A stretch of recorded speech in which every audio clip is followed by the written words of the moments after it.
balingati devient fait accompli nandere nini pour dossier moko judiciaire fungam sur le plan national et puis dossier aux politique c'est pas international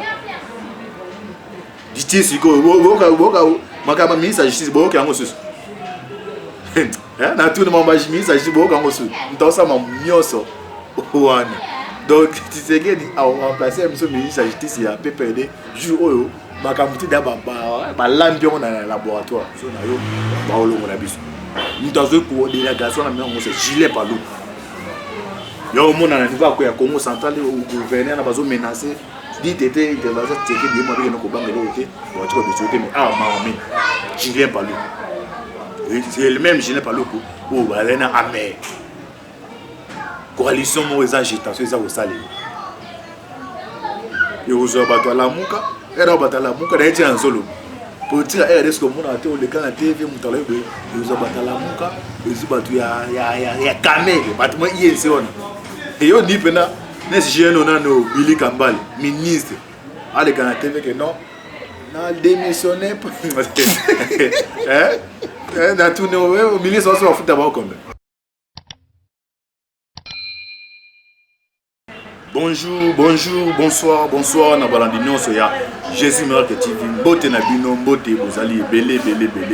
partout dans le monde. Bozali kolanda biso par la voie internet. Wana na moni Pasteur César mon na niveau Californie. Tu es en Europe, na Suisse, maman Konde Chita la mère des Opénis. Tu es toujours na Belgique, maman de Charlotte en France. Maman Kabasi Charlotte Bozali na Asie, Bozali en Océanie, Bozali en Afrique, sans oublier en République démocratique du Congo, les aliments Nabino, Nabino, Moïse, Mao Katibal, l'émission de Bolinata, mon soutien à la politique de ça, décryptage, il y a actualité politique. Merci à la caméra, c'est ma caméra, Roberto, na ingénieur Adolphe, na décryptage, il y a actualité, il y a politique. Alors, l'autre, c'est sujet fond du monde à niveau FC Solo, bazo ne va quitter. Pour qui professeur mon Lutumba est pas un mami ba professeur à membre FCC a quitté bateau. Mais ça la réunion mon récemment à niveau de chasse. Il y a une réunion, nous avons président qui réunit avec Julien Palou, il copine à Lambert Mine. Awa tu sais qu'il y a comme une voix, il y a comme le cas. Soit dissoudre sa main, soit le voix. Majorité moussous. Parce que Camille déjà, Nicolo mon que ça libanda, mon que ça kati. Mais les azas sont divisés. Les mots comme ça en prison, à conditionner va sortir naïe, quand tu es parti. À ces deux, tu sais qu'il y a la candidat en 2023. Sinon, 43 va dobé que non. Azar après tu sais qu'il a quitté, a influencé justice, va quitter, à quand tu es parti en 2023, à Rosali dans ce pays. Mais tu sais la boy. Offre wana biki non il faut état de ça l'innocent ça mais la front mususu ya ba INC on ba INC baza libanda oyo ba moni que non quand même comme ça ya prisonnier politique ba baza ba ministre ba oluka dauphin mususu aza o ba ça la coalition na IDPS va continuer pour soutenir ba ensemble ya mona ma fils c'est nini et ça au cas alors na kata fiso wana côté à FCC bloc FCC on a fils déjà na ndila d'abord na assez conseil ba mandaté ba remarquer que non PPRD a su ma poste belé car bouffer de la poste belé va se retrouver alors aller aux autres que nous ça sera mis ba luka ba ça la coalition mususu pour permettre bon ba ça ni pas sécurité on a peu côté à FCC attendez que non à perdre quelques blocs ba so zo du calé tout ba allié mususu ba allié mususu a proposer que Katumbi a proposé ba tu le alors Katumbi de rezawa so qui tungo comment réagir c'est pour la première fois tungo comment réagir na réagir bon bino tout boyebi entre Katumbi na Kabila ndenge ezalaka les relations na bango bandaka ba ça ba trafic à uranium Katumbi baza commissionnaire qui a négocié uranium mais ya kati Kabila linga bomaye mais nyonso question le Katumbi baza Kinshasa et ça grâce à le chef d'état actuel mais compte tenu à Art Betami wana des pour utiliser plan mo za ko sale la Cour pénale internationale baza pris ba saisir mais le seul lié au Kabila décaché ba hostilité parce que baza wa moni bandeko batona baza ba stratégie batani que non pour l'instant crise Covid-19 ils ont un niveau monde crise économique et ça alors il faut basal so il peut guerre moko asymétrie à makasei les États-Unis pour la négociation sur point les années Kabila ndenga zawana azo zelaka kangonga oyo ressenti que non bali batie beaucoup a reçoit tous les forces mon avis c'est tous les forces aux années pas katanga pour utiliser ba général John Mundi ça sous forme il y a qui balise mon makasi OK non tomber au bandawana à travers Zambie chinois armée rebelle au bazana de récès à des mois makasi et comme dire que non pour na bachaka babo passer en négociation c'est manini Kabila ya renégocier beauté ya redépêcher les chinois na risque ya que non so botier mutabiso maboko dans ce cas tous en capacité nyonso ya ko la république ya Katanga dans ce cas là so bo limité buno boya tout ça nous 50 c'est une façon ni ndenge tiseki d'après mon privilège ya pour ya ozwa ba matière première mais ezala gagnant ba kabola ngona bango sur les États-Unis le quoi est-ce qu'il faut ça ya so kabla problème ça que non comme voix des autres qui dans sur ça voix mon quoi livrer au lingate aux inscrits mon fixe aux la parce que ba ozwa tout moment ozomona azui monte monte GPS les géolocalisation global position système en anglais ba bengo yango nazo tambo na o esika ya olala azo mila bisiko qui n'était même qu'à quand on a côté boy so rebelle musu 45 minutes une heure de temps c'est mais nous on tout à ça déjà contrôlé mais tout temps a boy ba d'abord na de to message biso tout ba journal oyo ba pesi ba révélation makasi pour comprendre ce que makabisa tout le bateau la biso ya bino Kabila et Tshisekedi, prise de définition. Après une avancée significative avec Jean-Pierre Bemba, Joseph Kabila tente de débaucher Kamere, Baat Lukwebo et Katumbi, révèle chez Média Univers une source proche de la Kabila. Ayant essuyé plusieurs coups politiques de son partenaire Félix Tshisekedi, essuyé, c'est-à-dire accompagner que non Tshisekedi à livrer dans la communauté internationale. Alors comme ça, pour Luka, il y a quelques blocs qui ont été c'est mon cas c'est Katanga faut bagatumbaza la bakumbaza so na ebate kyungu bandeko to baza matipisho balanda ka Jésus mai bananti ba o baza kuna miso benga ba atwa to mo rekete pena kopata ba kyungu nyonso Kabila sali bongo pena na banini me bango ata kyungu to yebe so mo abande ba déclaration c'est déjà makama madengo c'est en cours mais to pesa to tanga tito à travers tikonde o yebe sika mama okele to zawapi to kosuka wapi ayant essuyé plusieurs coups politiques de son partenaire Félix Tshisekedi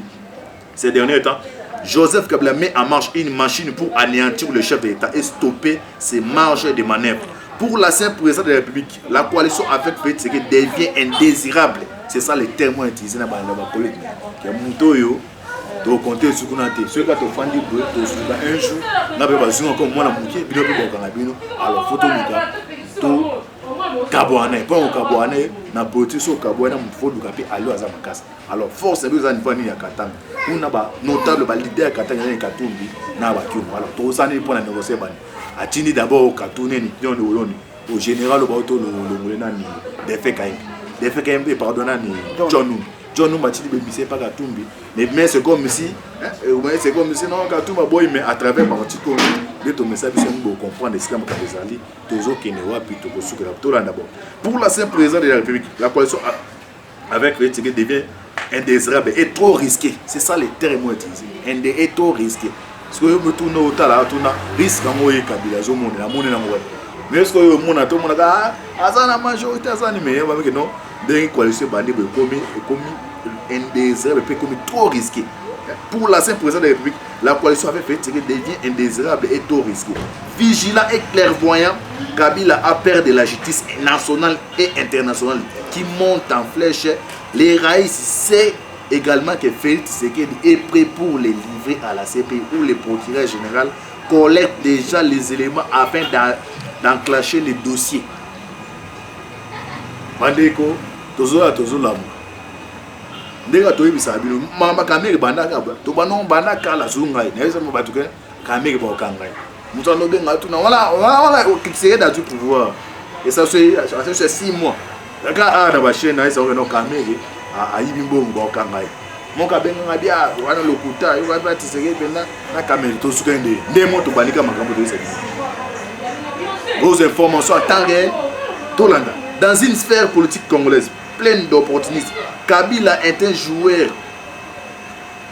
à la dimension de d'autres pour mettre en jeu les politiciens sud dans le but d'instaurer un climat dont Fati perdait son influence. Tel est le cas de Néhémie qui aurait soufflé à Kamere d'inculper Félix Tshisekedi au procès en appel. En outre,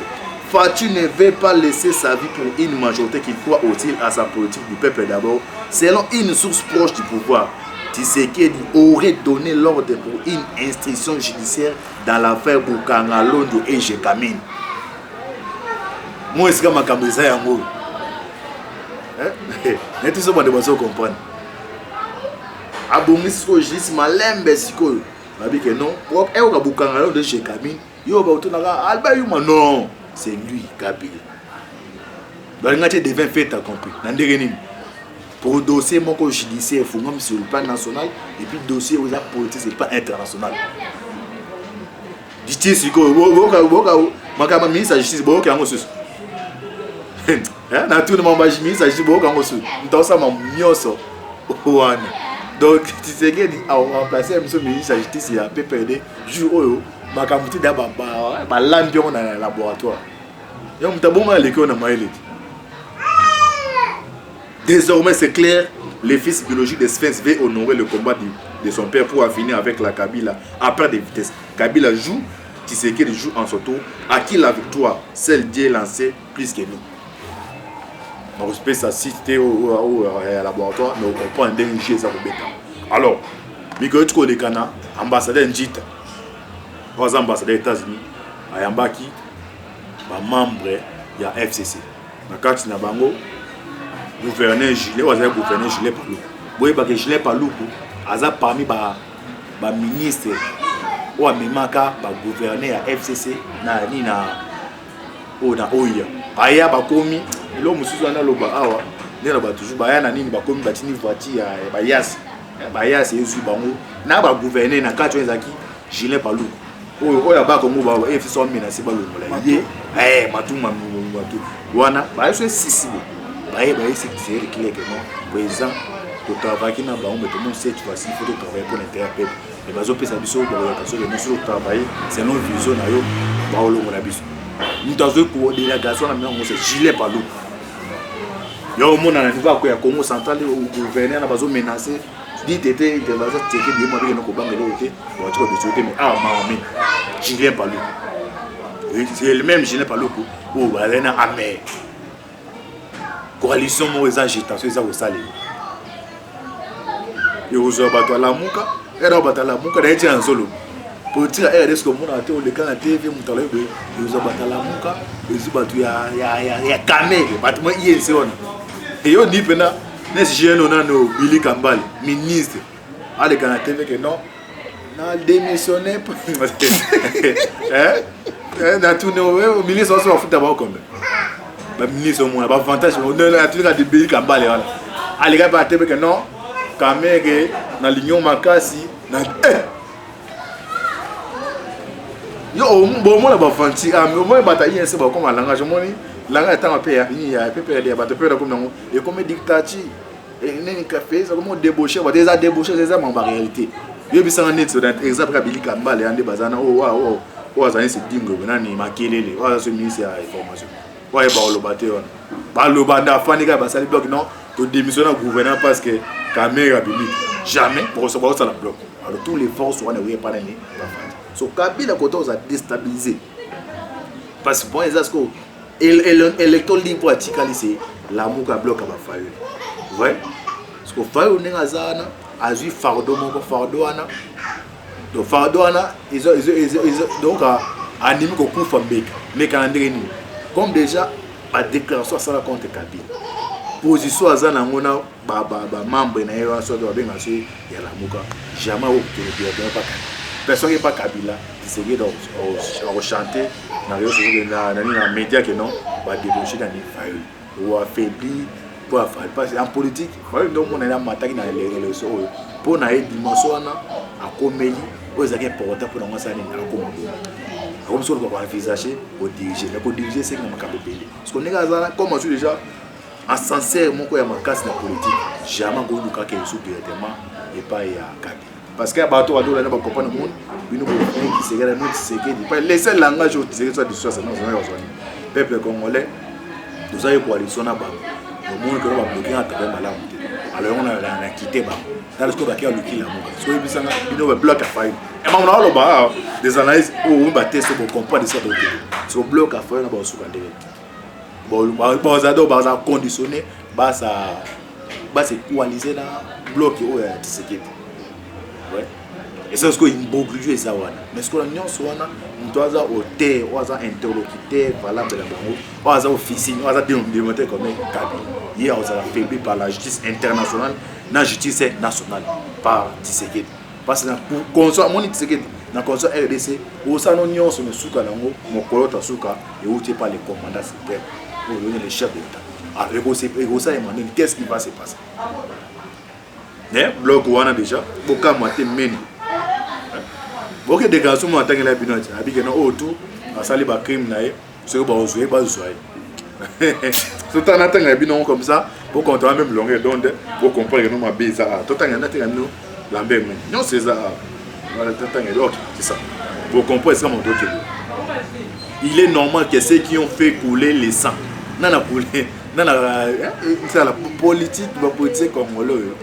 au Moutando les Canadiens c'est le commandant c'est meilleur comme moi. Il est normal que ceux qui ont fait couler le sang puissent s'en rendre compte devant la justice. Et ça déjà clair. Kabila za dossier belé wana. Muko na yana baza wa quitter. On se comment tout le monde a tout mis antibal muko na ba quitter ndé. Na démonter. Tout le bateau démonter muko na ba quitter ndé. Bazu dossier ne ba transférer na TGI ya Gombe. Muta commis président tribunal ya Gana ça Gombe. Pierrot wa katele caméra vendre. Muta nommé kuna na Tshisekedi. Au moins ce qu'on est massolé bêta. Pour moi dernièrement photo moi a publié à OCK. Et ça la langue batine batine puis ça langage na obi. So bino ba el champ. Boya obi mais ça c'est des moyens ba kanga na millennium et ba fumola kende muku no e la bino wana bo limba siko. Mais na bi ke sima nango ba préparer ba campagne moko ya tribal ou ba marche salement na niveau sud qui non son lo ba oh ouais toza toi capacité avant que bino bon ça va marcher niveau assez qui que non mon tribalisme côté tala ta violé mon amant si ba libérer mes caméras ça ils ça va condamner non son est joué mais on sait qu'on a bino ba congolais et comme mon oyo Congo il faut ça délivrer pour qu'on ça délivrer il faut ça même langage ça idée moko union fait la force pour tout mettre hors d'état de nuire les occupateurs pour occuper la République démocratique du Congo. Et on doit dire pour l'option de dessus des cartes entre théo c'est passé donc nous avons koya makamwabe mabe pour na ba Kabila les alliés mais là côté appel comme les alliés parce que Kabila un de ces quatre matins va voter maboko ce bâti maboko yom tozo landa yo zo continuer ko zana na as de malwan au suka mon yango ya ko repentir ne mtala ba bloco bato ba kende wana paluko wana sali combien d'années à terre gouvernance combien de secrets et on est poussé que nous a quitté qui a quitté Kabila même que ça pour aller tout retour en Boyeba qu'est-ce qui va se passer la base sur mis ça dans on a mis ça sport des délits de Denis Kambay bloc en open bloc en ça on a déjà mais ça la mort aussi qu'on a ce qu'on a en place à ce côté aux enfants qui va se va candidater na tout la tanki on a beaucoup non peut et na yep non le battre on va être champ pour attendre moi comme ngabi tu es encore jeune le jour où en commune toi tu es encore jeune avec tes émissions là on te suit ça chez Tshisekedi tu sais il reste avec 3 ans mais 2023 tu vas voir au moins Kabila vous avez la pouvoir les antibal et bah tout petit gens sur requête des ndaka les antibal mais qui pour nous faire dessous des cartes pour sa vidéo partager pour s'abonner pour sa confiance à Jésus marketing et mon annonce à acheter zali aux abonnés aux informations en temps réel aux vidéos partagées merci mille na Roberto c'est ma caméra y compris d'ingénieur Adolphe Mando pour payer ma casse vous répéter vous avez besoin de soutien à bino pour na développement tout ça besoin prenons nous avons politique des plateaux professionnels peut permettre tous la capacité à faire des informations en temps réel comme tout ça bana message na bino toujours quand on so pour na boza la informer merci mingi zamba pambola bino affaire à suivre ciao.